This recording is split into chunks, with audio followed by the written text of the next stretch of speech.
تو ایک بڑی غلط فہمی ہے میرے عزیزو کہ ہم یہ سمجھ بیٹھے کہ 30-40 سال کی زندگی، 20-25 سال کی زندگی کا تعلق تو 70 سال کی زندگی سے ہے، لیکن 70 سال کی زندگی کا تعلق خربوں سال کی زندگی سے اسے کیا تعلق؟ وہ تو اللہ ویسے ہی معاف کر دے گا۔ ایک تو یہ غلط فہمی ہے، اور وہ نقشہ ہمیں اپنے اولادوں میں نظر آتا ہے، گھر کی زندگی میں نظر آتا ہے۔ 20-25 سال اگر وہ بچہ نہ جائے اسکول کالج میں، بتائیے کیا حال ہوتا ہے، اور کیسا یقین ہوتا ہے کہ اس کی کیریئر تو خراب ہو گیا۔ اور 70-80 سال کی زندگی اللہ کی نافرمانی میں گزرے، نہ ماتھے پہ بل آتا ہے، نہ کان میں جو رنگتی ہے کہ اس کا خربوں سال کا کیریئر خراب ہو جائے گا۔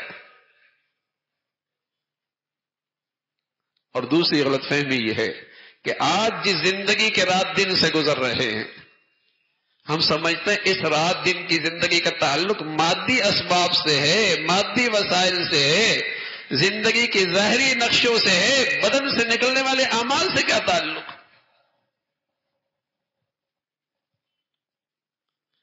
اس لیے حالات سنوارنا چاہتے ہیں، حالات کی شکوے شکایت کرتے ہیں، حالات پہ تبصرہ کرتے ہیں، لیکن کہیں غلطی سے بھی یہ خیال نہیں آتا کہ ارے میاں میرے اعمال ہی جو غلط ہو گئے، ہم غلط رخ پہ چل پڑے، ہماری زندگی کا نقشہ ہی غلط ہو گیا، ہماری ترجیحات ہی بدل گئی ہیں، ہماری ترجیحات ہی بدل کے رہ گئی ہیں۔ تو میرے عزیزو، جب احوال بنانے کی فکر کریں گے، حالات سنوارنے کی کوشش کریں گے، اعمال نہیں بدلیں گے تو حالات اور بدتر ہوں گے، حالات اور بدتر ہوں گے۔ ہاں، حالات سنوارنے کا راستہ اللہ نے جو بتایا ہے اور اللہ کے رسول نے بتایا ہے، اعمال ٹھیک کرنا شروع کر دو، اعمال ٹھیک کرنا شروع کر دو۔ پھر خیال آتا ہے سارے قومی سطح کے حالات میں کیسے بدلوں گا، سب کے اعمال خراب ہیں، میں حالات کیسے بدلوں گا؟ ارے میاں اپنی کائنات سے شروع کر دو نا، اپنی ذات سے شروع کر دو، اپنے گھر سے شروع کر دو، اپنے بچوں سے شروع کر دو، اپنے دائرہ کار کے اندر رہ کر تو اعمال ٹھیک کر لیجئے۔ چراغ سے پھر چراغ جلے گا نا، روشنی سے روشنی پھیلے گی نا، اللہ رب العزت تمہاری زندگی تو ضرور سنوار دیں گے۔ اپنے دائرہ کار کی زندگی ٹھیک ہو جائے،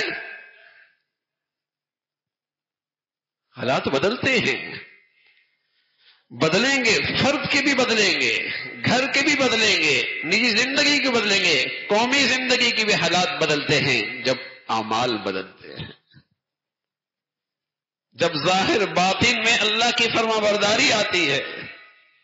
کیا اللہ کا واضح قانون ہے، وَلَوْ أَنَّ أَهْلَ الْقُرَىٰ آمنوا واتقوا لفتحنا علیہم برکات من السماء والارض۔ سبحان اللہ، اگر دھرتی پہ اللہ کی نافرمانی ختم ہو جائے تو اللہ زمین و آسمان کو اپنے برکتوں سے بھر دے گے۔ جب دھرتی پہ اللہ کی نافرمانی کی نحوست ختم ہو جائے، رہنے والے اللہ سے نافرمانی کر کے دشمنی مول نہ لیں، پھر دیکھیے اللہ کہتا ہے میں زمین و آسمان کو اپنے برکتوں سے بھر دوں۔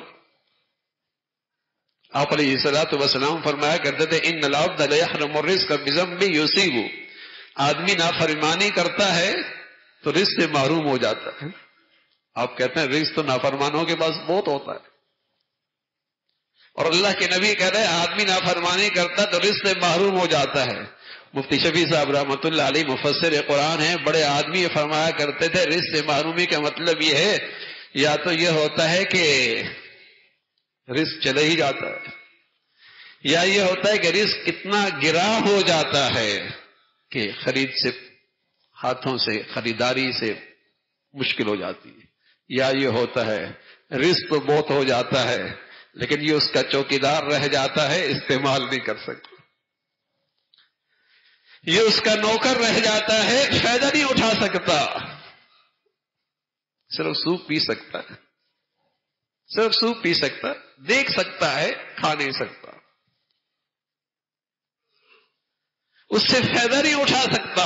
زندگی مال کی چوکیداری میں گزری ہے، ایسی ہی گزر گیا.